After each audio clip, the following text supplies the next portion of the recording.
Saudi আরবে এক সপ্তাহে 20,668 জন অবৈধ প্রবাসীকে গ্রেপ্তার করেছে দেশটির আইন শৃঙ্খলা বাহিনী। আবাসন, শ্রম ও সীমান্ত নিরাপত্তা আইন লঙ্ঘনের অভিযোগ আনা হয়েছে তাদের বিরুদ্ধে। বান্ডেল থাকলে প্রতি সেনমানিতে টাকা বাঁচবে। বিকাশ সেনমানি বান্ডেল কিনে জিতুন প্রতি লেনদেনে।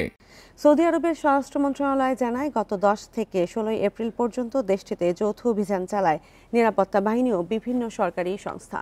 এ সময় আবাসন আইন লঙ্ঘনে 12,372 জন, সীমান্ত নিরাপত্তা আইন লঙ্ঘনে 4,750 জন ও শ্রম আইন লঙ্ঘনের দায়ে 3,566 জনকে গ্রেপ্তার করা হয়।